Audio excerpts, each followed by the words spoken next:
우리가 다음 주면 부활주일을 맞이하게 됩니다. 하지만 이번 부활주일은 코로나19로 인한 부활절 감사 주일 예배를 어디서는 다른 날짜로 옮겨서 예배를 드려야 하지 않겠는가, 또 행사들도 취소되거나 또는 뒤로 연기되는 그러한 일들을 우리가 맞이하고 있습니다. 부활절은 우리에게 있어서 구원의 어찌 보면 가장 중요한 기념일이라고 말씀을 드릴 수 있습니다. 예를 들어서 크리스마스 성탄 주일에 많은 사람들이 선물도 하고 준비도 하고 꾸민도 하고 사기도 하고 이러잖아요. 우리 사회도 이제 서구화가 되면서 당신에게 언제 중요한 절기, 언제를 중요한 절기라고 생각합니까? 이렇게 여쭈니까 연말연시, 즉 크리스마스 시즌이라고 하는 통계를 보게 됩니다. 그만큼 사람들에게 성탄절 절기가 또 믿는 사람들에게조차도 중요하게 여기고 있죠.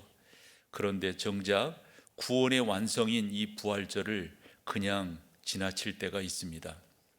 그렇기 때문에 목사인 저는 부활절을 한 주 앞두고 우리가 좀 더 주님의 부활에 집중하기를 소망해서 오늘 주님께서 십자가를 지시기 전에 제자들이 하신 말씀들을 여러분들과 묵상하면서, 특별히 요즘은 코로나19로 인한 두려움이 적지 않잖아요. 사회 여러 변화들도 있고요.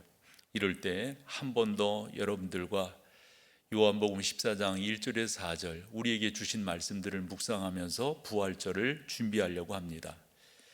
요한복음 13장에 가보면 주님께서 유월절 전에 당신께서 세상을 떠나 아버지께로 돌아가실 때가 이른 줄 아시고 제자들에게 그 말씀을 하세요.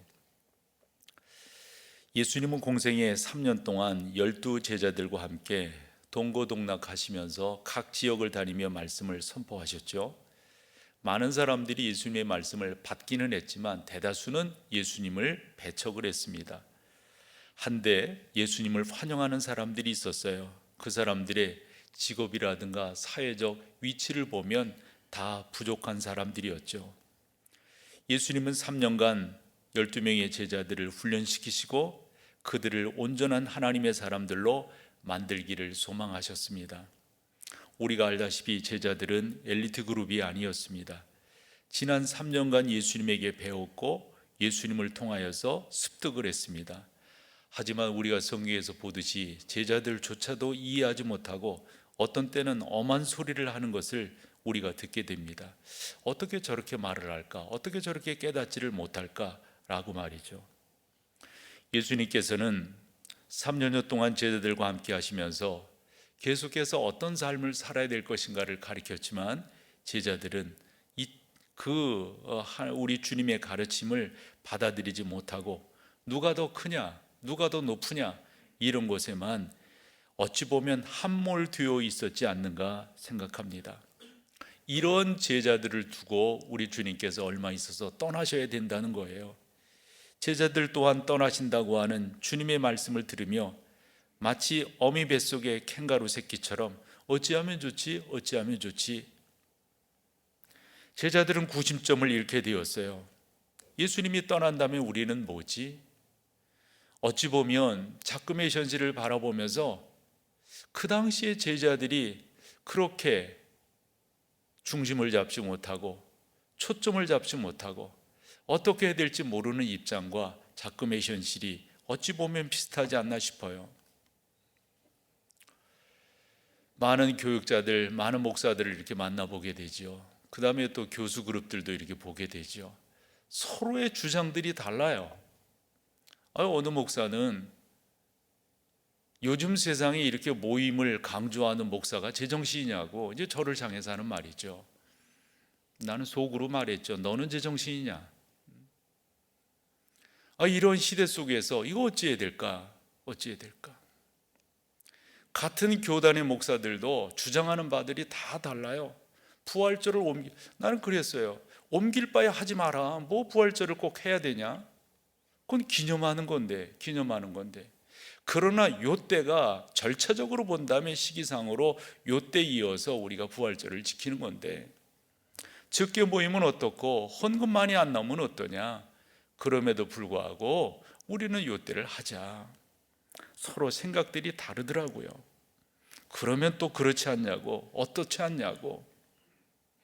마치 예수 그리스도께서 떠나신다고 하는 말씀을 하셨을 때 제자들이 가졌던 마음의 상태와 자꾸만 우리가 겪고 있는 이런 상태가 어찌 보면 상당 부분 비슷하더라고요.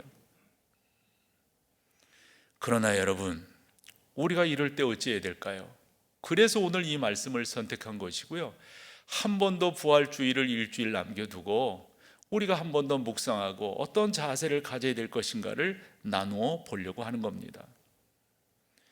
제자들은 예수님과 함께 있을 때는 안정감을 누렸을 겁니다. 의지했을 것이고요, 무슨 문제가 생기면 예수님 이럴 때는 어찌하면 좋아요? 라고 여쭈어도 보았을 겁니다. 필요함이 있을 때는 공급해달라고 주께 구하였겠지요. 풍랑 만났을 때, 수많은 사람들이 배고파 굶주렸을 때, 또한 그들 가운데 시력장애인들, 또 모르는 신체적 장애를 가진 사람들이 그 앞에서 있었을 때 어떻게 하면 좋을까? 이럴 때 우리 주님이 다 해결해 주셨잖아요. 그런데 떠나신다는 거예요. 그러니 불안할 수밖에 없지요. 코로나19 사태를 경험하면서 미래가 불확실하고 교회의 미래에 대해서도 상당 부분 희망적 이야기를 하지 않고 있는 이때 우리는 어찌해야 될 것인가? 그때 여러분, 우리가 해야 될 것이 있다면 오늘 이 말씀이에요. 좋은 소식이니까요. 제자들에게 뿐만 아니라 우리들에게도 동일하게 이 말씀이 우리를 사로잡아야 된다라고 믿어 오늘 이 말씀을 나누게 됩니다. 세 가지의 약속이에요. 이 말씀 붙드시자고요. 이 말씀 의지하시자고요. 그 첫 번째는 천국에서 함께 할 것이다. 염려하지 말아라. 근심하지 말아라. 내가 너희를 위하여 거처를 예비하러 가노니 가서 너희를 위하여 거처를 예비하면 내가 다시 너희에게로 와서 나 있는 곳에서 너희도 함께 있을 것이다. 맞아요, 여러분. 우리가 이런 시대 속에서 혹여는 두려워하고 혹여는 염려하게 되지만 더더욱 우리를 단단하게 붙들어주는 한 가지 사실이 있다면 천국이에요. 요한복음 13장에서 16장까지를 이렇게 쭉 읽어보면 이 땅을 떠나가시기 전에 우리 주님께서 제자들에게 강조하신 말씀이 있어요. 그 말씀은 다른 것이 아닙니다. 나는 너희를 떠나는 것 같지만 떠나지 않을 것이다. 내가 너희를 떠나지만 너희와 늘 함께 하실 것. 또한 너희를 위하여 천국이 예비되어져 있다. 저는 이번 코로나19 사태가 우리에게 어떠한 영적 의미를 주는지를 몇 번이고 묵상해 봅니다. 이럴 때 나는 어찌하면 되지? 이럴 때 어떻게 하면 될까? 무엇이 옳은 것인가? 묵상해 보게 됩니다. 게다가 더더욱 생각의 집중성을 흐트려 놓는 것은 엎친데 겹친다는 말이 적절할지는 모르겠습니다만 선거 국면에 이렇게 들어서다 보니까 이게 이 판단하는 이런 부분들이 더 이렇게 복잡해져 버렸어요. 그럴 때 더 묵상을 해봅니다. 이럴 때 어찌할까? 이럴 때 어찌할까? 그러면서 미움의 영, 분열의 영이 우리 사회를 더더욱 짓누르고 있다고 하는 것을 보면서 하나님 용서해달라고, 하나님이 이 공동체를 붙들어 달라고, 특별히 이럴 때 주님의 교회가 옳게 서게 해달라고 그러며 기도하는 것은 우리의 자녀들을 붙들어 달라고. 그래도 저나 여러분들이나 어느 정도 세상을 살아왔잖아요. 좋은 것도 많이 맛보았고 저는 교회의 황금기를 지내고 있으니까요. 그러나 우리 자녀들 세대는 그렇지 못할 것이라고 하는데 하나님 이 아이들을 붙들어 달라고, 이 아이들의 믿음을 붙들어 달라고. 애들이 방학 기간을 맞이하면 또 학교 가게 될 때 왠지 좀 나태해지잖아요. 마음도 이렇게. 하나님 우리 아이들이, 우리의 자녀들이, 우리의 중등부, 고등부, 우리의 초등부, 소년부, 유년부, 유치, 유아, 영아, 아니 태중에 있는 아이에 이르기까지 하나님 우리의 자녀들이 신앙을 잃지 않게 해달라고, 하나님 신앙을 잃지 않게 해달라고 수없이 기도합니다. 그런 면에서 보면 우리는 영적 싸움을 싸우고 있는 거예요. 그러던 중 코로나19 바이러스에 대한 아프리카 오지의 나라 차드의 문인입니다. 무스타파 달렙이 쓴 글이 너무도 공감이 되었습니다. 아무도 아닌 그 하찮은 것에 의해 흔들리는 인류, 그리고 무너지는 사회. 코로나 바이러스라 불리는 작은 미생물이 지구를 뒤덮고 있다. 보이지 않는 어떤 것인가가 나타나서는 자신의 법칙을 고집한다. 그것은 모든 것에 새로운 의문을 던지고 이미 안착된 규칙들을 다시 배치한다. 다르게, 그리고 새롭게. 서방의 강국들이 시리아, 리비아, 예멘에서 얻어내지 못한 것들, 즉 휴전과 전투, 중지들을 이 조그마한 미생물이 해냈다. 알제리 군대가 못 막아내던 라지프 지역의 시위에 종지부를 찍게 만들었다. 기업들이 못 해냈던 일도 해냈다.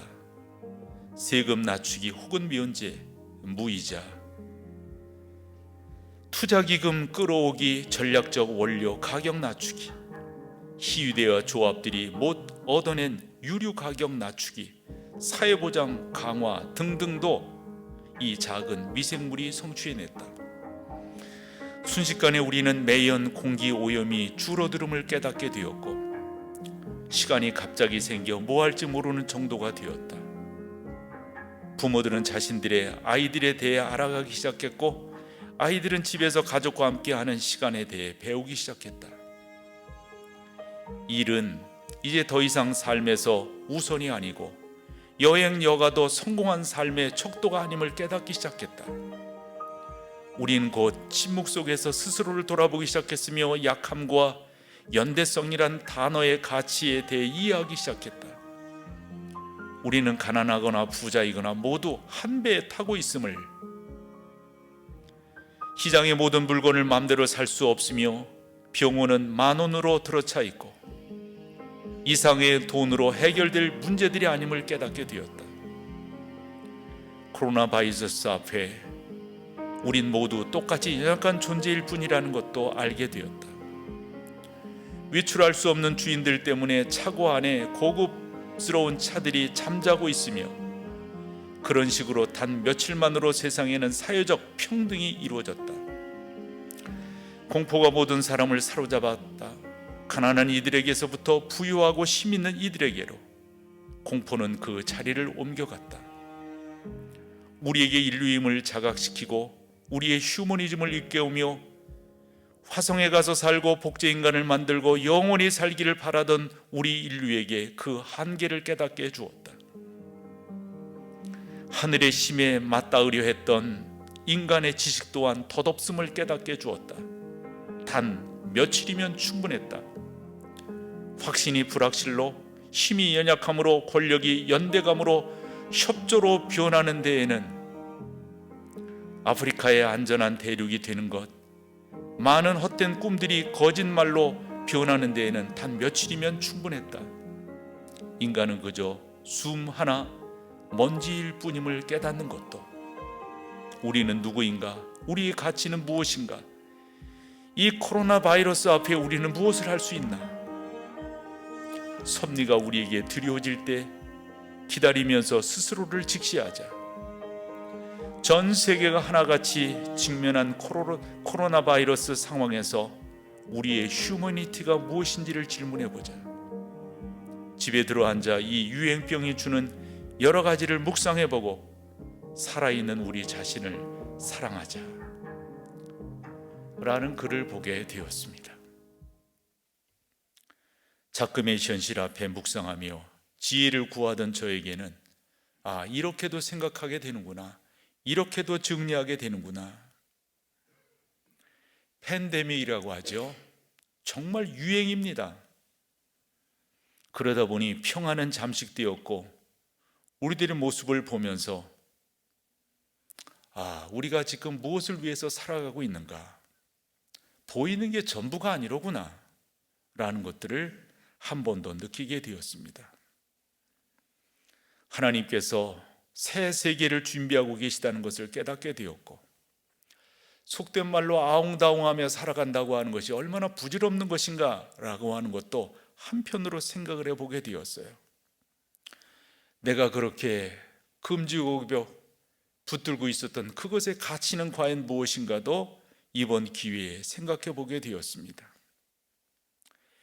교회가 크다면 무엇하고 작다면 무엇할 것인가, 그것 또한 생각해 보게 되었습니다.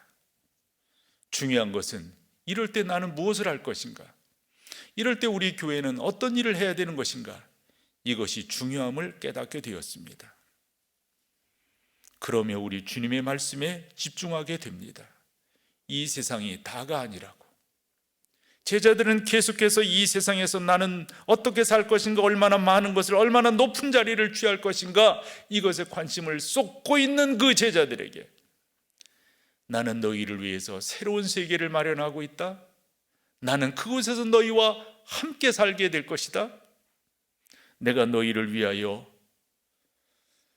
있을 곳을 예비하러 가노니 내가 그곳에 가서 준비하고 너희에게로 다시 와서 내가 너희를 나 있는 곳에 있게 하겠다. 베드로는 이렇게 말을 했습니다. 썩지 않고 더럽지 않고 쇠하지 아니하는 유업을 있게 하나니 곧 너희를 위하여 하늘에 간직하신 것이라고 했습니다. 천국은 상상 속의 왕국이 아닙니다. 천국은 그저 예수 믿는 사람들의 도피처가 아닙니다. 동화 속의 이야기도 아니고요. 천국은 전능하신 하나님의 약속이고 우리 주 예수 그리스도의 재림으로 분명하게 실현될 현상입니다. 우리는 그것을 믿습니다. 그 믿음이 여러분들을 온전케 하실 것입니다. 또 하나는 우리 주님은 약속하시기를 미래만이 아니라 지금 이 현실 속에 성령을 보내시어 우리를 인도하시겠다고 말씀하셨습니다. 그게 보혜사시고요. 그러면서 제자들에게 하신 말씀이 뭐냐면 내가 떠나는 것이 너희한테 유익이라고 하셨습니다. 다르게 표현하면 성령 하나님이 우리 가운데 오셔서 예수 그리스도의 말씀을 생각나게 하시고 예수 그리스도를 통하여 우리 가운데 진정한 삶의 의미들을 깨닫게 하시겠다 하신 겁니다. 바울은 이 사실을 너무도 잘 알아 로마서 8장 9절에서 이렇게 말을 합니다. 만일 너희 속에 하나님의 영이 거하시면 너희가 육신에 있지 아니하고 영에 있나니 누구든지 그리스도의 영이 없으면 그리스도의 사람이 아니라. 즉 우리가 성령 하나님이 지배하고 우리 가운데 성령 하나님이 계심으로 인하여서 누리는 역사들을 지금 누리라고 주님은 말씀하고 계시는 겁니다. 그런데요, 조지 바나 연구소, 즉 교회 성장 연구소라고 해도 과언이 아닌데요, 여기에서 실시한 통계를 보고 놀라지 않을 수가 없었어요. 그 조사에서 그냥 흔히 그냥 교회 다니는 사람들이 아니라 나는 예수 그리스도의 십자가를 믿고 거듭났어요 라고 말하는 사람들에게 질문했어요. 당신은 성령님이 함께 하십니까? 라는 질문에 많은 분들이 예스하지 못했어요. 여러분들은 어떠신가요? 정말 중요한 것은 성령 하나님이 내 안에 계시다고 하는 사실을 믿는 것과 그 성령께서 나를 지금도 인도하고 계시다고 하는 것을 여러분들이 다른 무엇보다도 믿음으로 받아들이며 나아가는 게 중요하다 하는 겁니다. 왜냐? 두 가지 이유 때문입니다. 하나는 성령 하나님이 여러분 가운데 계심으로 인하여 나타나는 현상인데요, 평안입니다. 평안. 두려워 떨고 있는 제자들을 향하여 말씀하시는 내용의 핵심이 바로 그것이에요. 보혜사가 너희와 함께 하시면 나타나는 현상이 있는데 그것이 바로 평안이라는 거예요. 우리가 많이 외우는 요한복음 14장 27절 뭡니까? 그 내용도 간단합니다. 평안을 너희에게 끼치노니 곧 나의 평안을 너희에게 주노라. 내가 주는 것은 어떻다고요? 세상에 주는 것과 다르다. 이것을 여러분들이 경험하시는 거예요. 성령 하나님이 나와 함께 하심으로 인하여 이루어지는 평강을 체험하는 것, 그게 요즘 세대를 살아가며 이겨 승리할 수 있는 비결이라고 믿습니다. 그러면 되는 거예요. 그러면 승리하게 되는 거예요. 또 하나, 성령 하나님이 내 안에 보혜사로 계심으로 인하여 누리게 되는 또 하나의 귀한 은혜가 있다면 그게 기쁨이에요. 기쁨. 평안은 내적인 것이라면 기쁨은 그 평안이 외적으로 표현되는 나의 삶인 거예요. 이것을 여러분들이 누리셔야 됩니다. 요한복음 15장 11절입니다. 같이 한번 읽어보실까요? 시작. 내가 이것을 너희에게 이름은 내 기쁨이 너희 안에 있어 너희 기쁨을 충만하게 하려 함이라고 했어요. 뭐라고요? 나의 평안을 너희에게 준다는 말이죠. 이 평안과 함께 그 기쁨을 준다는 말씀이죠. 저는 여러분들이 이렇게 살기를 소망해요.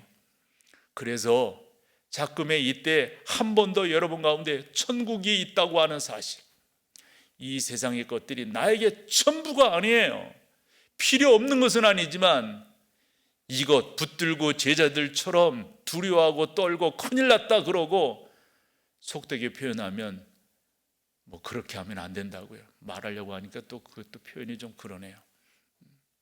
그쪽으로 나가시면 안 돼. 다시 한번 우리는 이 땅이 나의 모든 것을 걸만한 것이 아니라 바로 하늘나라가 나에게 있다고 하는 사실과 또한 보혜사가 지금 나와 함께 하셔서 내 안에 평안을 누리게 하시고 그 보혜사로 말미암아 그리스도의 기쁨을, 이건 여러분 세상이 주는 것이 아니니까요. 이건 성령의 사람들만이 경험할 수 있는 큰 은혜이니까요. 또 하나 제자들에게 해주신 말씀을 여러분들에게 드리면은 다르게 표현하면 우리가 한 가족이 된다 하는 겁니다. 우리는 예수 그리스도 안에서 한 가족. 교회를 여러 가지로 정의할 때 저는 이런 표현들이 참 좋다고 봐요. 교회는 말씀 공동체예요. 교회는 기도 공동체예요. 예, 교회는 다른 무엇보다도 여러분 가족 공동체라고 하는 것. 이 교회를 수식하는 여러 표현들이 있는데 교회는 여러분 가족이라고 하는 말은 전인적 소그룹을 이루어 나간다라는 말씀과 같습니다. 두려워하는 제자들에게 염려하지 말아라. 내가 너희와 함께 할 것이란다. 내 평안을 너희에게 줄 것이란다. 너희는 서로서로. 그래서 우리가 요한복음을 읽으면서 귀하게 깨달았던 것 중에 하나가 내 새 계명을 주노니 서로 뭐죠? 이건 하나의 가족이 된다고 하는 말이에요. 가족이 된다는 말. 즉 누가 아파하면 같이 아파하고 누가 기뻐하면 같이 기뻐하게 된다는 거예요. 서로 사랑하라고 하는 말씀은 그런 의미가 있습니다. 요한복음 13장에서 16장까지를 이렇게 보면 우리 주님께서 이런 약속을 하셨어요. 너희를 떠나지만 고아와 같이 너희를 버려두지 아니하겠다. 내가 다시금 너희를 천국에서 만나게 될 것이다. 보혜사 성령을 너희에게 보내줄 것이다. 사랑하는 성도 여러분, 여러분들의 삶 속에 이런저런 일들로 인해서 적지 않은 두려움이 있을 수 있죠. 그게 이제 성도들이 살아가는 삶인데 얼마나 그럴 때 힘들까 싶어요. 저는 이제 살아가면서 일한다고 하는 게 너무도 중요한 가치다. 이건 뭐 수없이 여러분들에게 말씀을 드렸어요. 내가 무언가 일하고 있다. 이건 너무 귀한 거예요. 그런데 시대가 이렇다 보니까 그 일을 확률이 있다는 거죠. 그 일을 못할 그런 형편에 취하게 된다는 거죠. 그래서 기도하게 되더라고요. 하나님, 우리 사랑하는 성도들의 직장을 지켜주세요. 사업을 지켜주세요. 우리 아이들의, 우리 청년들의 진로를 우리 하나님 지켜주세요. 이런 기도를 안 할 수가 없어요. 바로 우리가 가족이기 때문에 그렇습니다. 저는 여러분들과 그렇게 기도하고 여러분 또한 그렇게 기도하면서 우리가 이 위기를 이겨나가야 되리라고 봅니다. 지금은 우리가 그렇게 많이 체감하지 못하지만 아마도 한 달, 두 달 더 가면 이 선거가 끝나고 나면 지금은 얼마씩 준다고 그러니까 나 받을 수 없어 그런 거 찾아보느라고 그 서버가 다운된다면서요. 정말 저는 죄송하지만 이럴 때가 아니라고 생각합니다. 정말 우리는 미래를 더 준비하기 위해서, 더 미래를 우리가 하기 위해서 교회는 교회 나름대로 나가야 되겠지만, 또 이 나라는 나라 나름대로 그런 것들, 지금 당장 뭐 먹는 것이 그렇게 중요할까요? 죄송하지만 어느 분은 이런 말을 썼더군요. 100만 원짜리 고무신이라고. 한 번 더 우리가 우리의 삶에 대해서 좀 더 진지한 고민들을 해나갈 때, 그것이 누구만이 아니라 나만이 아니라 우리라고 하는 이 공동체 의식, 우리 주님께서 우리 가운데 해주신 말씀이 바로 그거예요. 너는 내 아들이란다, 너는 내 딸이란다. 가족인 거예요. 가족인 거예요.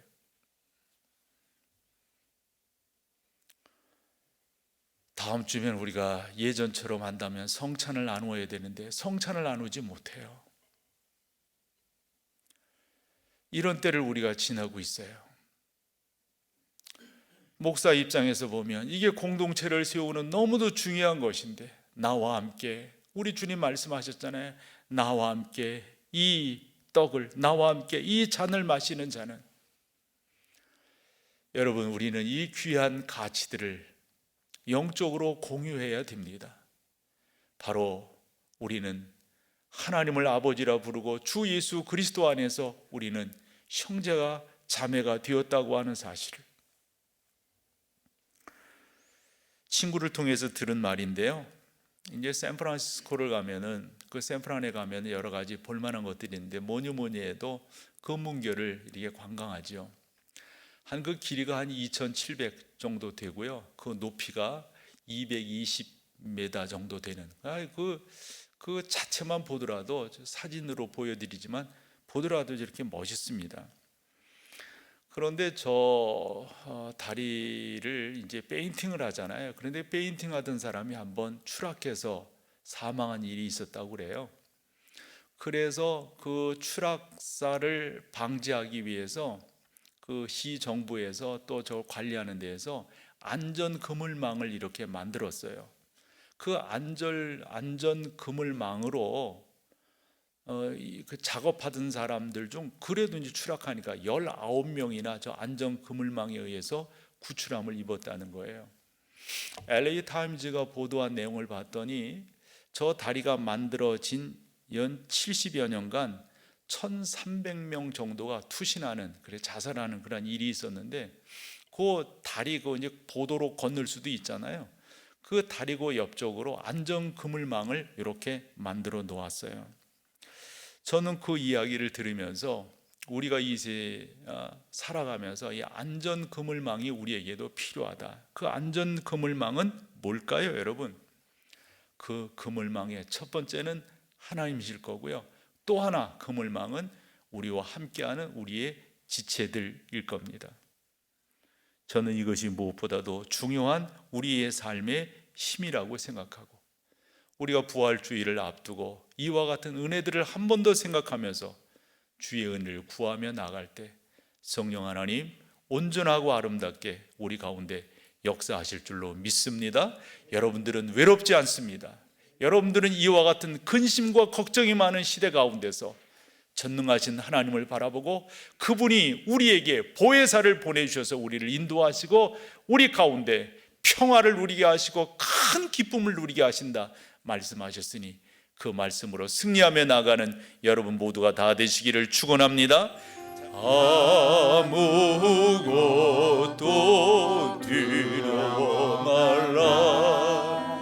주 나의 하나님이 지켜주시네. 놀라지 마라, 겁내지 마라. 주님 나를 지켜주시. 아무것도 두려워 말라. 아무것도 두려워 말라. 주 나의 하나님이 지켜주시네. 놀라지 마라, 겁내지 마라. 할렐루야. 주님 나를 지켜주시네.